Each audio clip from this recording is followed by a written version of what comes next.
Au menu de ce magazine vachement bien, une question. Le yaourt, c'est fait avec quoi ? Pour y répondre, nous entendrons tour à tour votre point de vue et l'éclairage d'un expert.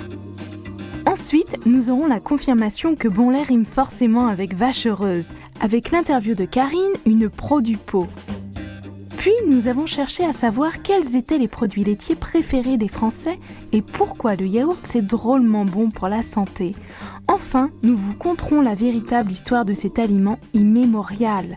Le Mag-Info du yaourt, c'est parti.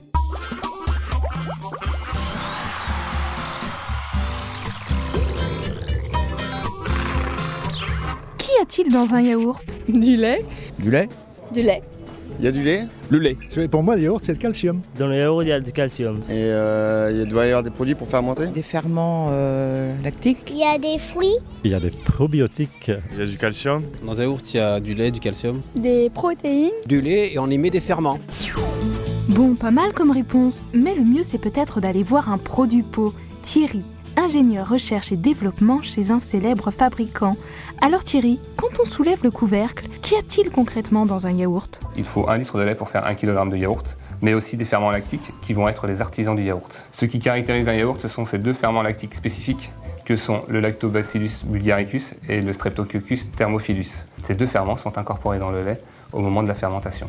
Les laits fermentés contiennent également les ferments du yaourt, plus d'autres ferments lactiques. Tous ces ferments vont travailler ensemble pour donner au lait fermenté une texture, un goût ou une douceur particulière. Les crèmes desserts sont une catégorie de produits laitiers à part qui ne contiennent pas de ferments. C'est la raison pour laquelle elles ne portent pas l'appellation yaourt. Un fromage blanc est un produit laitier qui contient également des ferments vivants mais qui ne sont pas les mêmes que ceux du yaourt. Il faut environ 3 litres de lait pour fabriquer 1 kg de fromage blanc, d'où une forte teneur en protéines dans les fromages blancs. Le procédé de fabrication des fromages blancs est très proche de celui du fromage, d'où leur nom de fromage blanc. Merci Thierry. Dans un bon yaourt, il y a naturellement du bon lait. Mais pour ça, il faut bien s'assurer que le bonheur est dans le pré et dans les tables. Et ça, c'est le rôle de Karine, animateur relations producteurs. Explication. On fait la visite de l'ensemble de l'exploitation. On regarde l'état des animaux, le couchage des animaux, l'alimentation. Ensuite, on fait le tour de la partie laiterie, le tour de la salle de traite. Et puis, on a toute une vérification au niveau des documents, donc notamment la traçabilité de l'aliment. Le bien-être des animaux est essentiel à la qualité du lait parce que je pars du principe qu'une vache qui est bien, qui mange bien, donne un lait de qualité.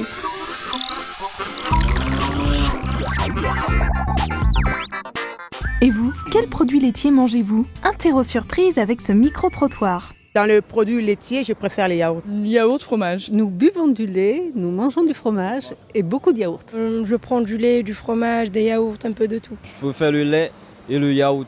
Écoutez, un peu de tout, du lait, du fromage, des yaourts aussi. Yaourt et fromage. Je préfère le lait. Du lait, des yaourts et du fromage.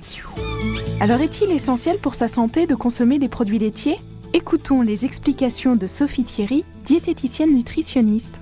Les instances de santé publique, que sont le Plan national nutrition santé, recommandent 3 produits laitiers par jour au minimum et même jusqu'à 4 produits pour les enfants, les adolescents et les personnes de plus de 55 ans. Parmi les produits laitiers, le yaourt est un produit intéressant sur le plan nutritionnel. C'est en quelque sorte un aliment tout en un qui répond à la fois aux attentes de plaisir, de gourmandise et de bienfaits nutritionnels. On consomme en France 22 kg de yaourt par an et par personne, ce qui représente en moyenne un yaourt tous les 2 jours.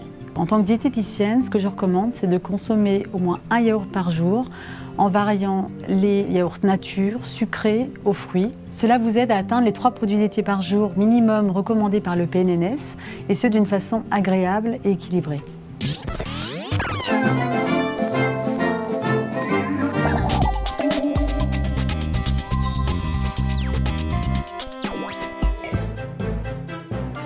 Mais à quand remonterait le premier yaourt ? Tournons les pages de cette grande histoire avec le professeur Bourliou.